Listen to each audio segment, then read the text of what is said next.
Welcome to today's edition of Abunden Insights. Today we're talking with Bryan Gregory, the president of Aldridge, about IT security and the weak link in that process, which tends to be people like you and me. Hi, Bryan. How are you today? I'm very good. Thanks for having me. Good. Absolutely. So, like so many people, I read in the newspaper or see videos or social media about, all these high profile attacks, the pipeline, meat processing packet. Yeah, it's something new every day. Yeah. Yeah. So, are there anything kind of lessons that we want to get out of those big high profile situations? Anything we should particularly know? Yeah, I think they all pretty much have a common theme. And the theme is there's not one single solution to protect yourself. And yes, you certainly need to do all of the back-end technical tasks to properly protect the network and that type of thing. Make sure you've got the basics and that your IT teams are doing what they're supposed to be doing.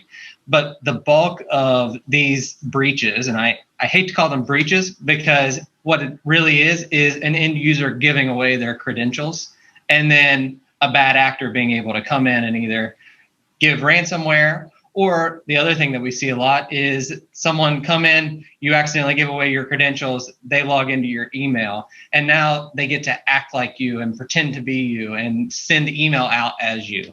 And so that is where we're seeing the bulk of breaches, for lack of a better description, happen. And it's really because the end users unfortunately falling for some scheme and, like I said, giving away their credentials. Yeah, and that's kind of scary. I mean, if somebody was, walking around the neighborhood impersonating you, that'd be kind of freaky.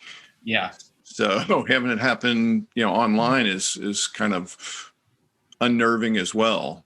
Yeah, for sure. So, yeah. The process of, like you said, giving away your login information, somebody kind of tricks you, cons you into doing that, I guess is one situation, right? Yeah, for sure. And I like to use the analogy, for your home, you could have a deadbolt, bars on the window, security system, all that in place. But if you open the door and let the bad person in, that all of those tools aren't really going to do you any good. So it's really making sure that your end users, the employees, are aware that those threats are there, what to look out for, and how to identify what a real threat is, what's a real email look like versus what's a malicious email look like. I mean, I get them in my inbox even that it looks like it's a SharePoint link that someone's sending me that if I didn't take a couple of extra seconds to really look at it, it's a malicious link to where someone's probably going to prompt me to put my username and password in. And then if I do so, now they can log into my email. Hopefully I've got some basics enabled like multi-factor authentication. If I have multi-factor authentication, which I do, God forbid I give away my credentials, someone tries to log in as me. When they do that, my phone buzzes and I can say, nope, that's not me. Contact IT, get my password changed, that kind of thing. And one of the things we've got to navigate with our customers is, yes, there are some inconveniences that we're going to have to put in place to properly protect you. But we got to work through what's that balance. The other analogy I like to use is the safest house is one with no doors and no windows, but it's not very functional.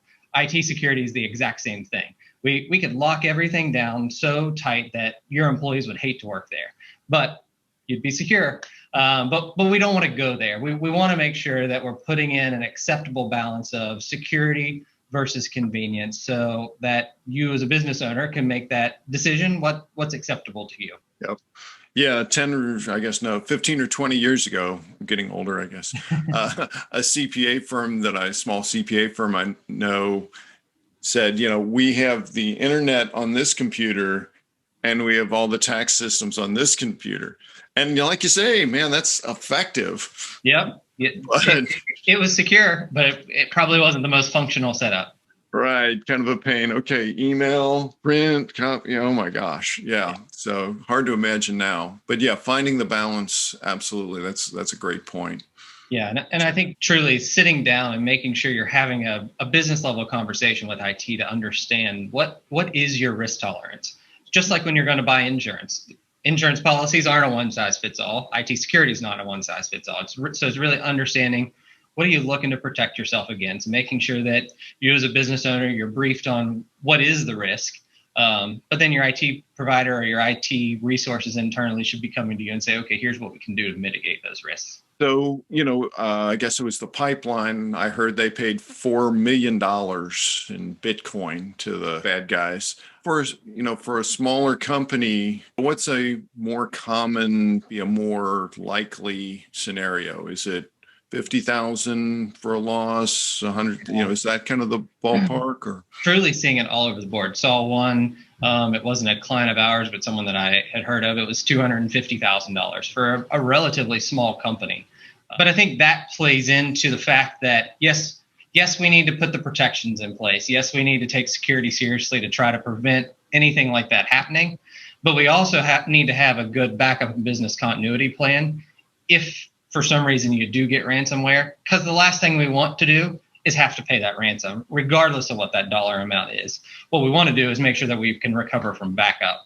And so a lot of the high profile things that you hear about, the large companies, they didn't even have good backups. So restoring from backup just wasn't an option, which is why they were down for so long. They're trying to recover and then they just can't. So that is something that we take very seriously. Is let's make sure that we've got a backup solutions in place so that if, God forbid, you do get ransomware, someone does click on something, we just say, forget it. We're not paying the ransom. We're going to restore from backup from 4 hours ago. And at that point in time, yes, you've lost 4 hours worth of productivity.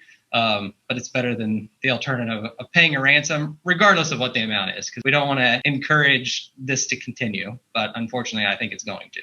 Yeah. So it's just kind of like no matter what we figure out to stop them, they're going to figure out something else. And just keeps going.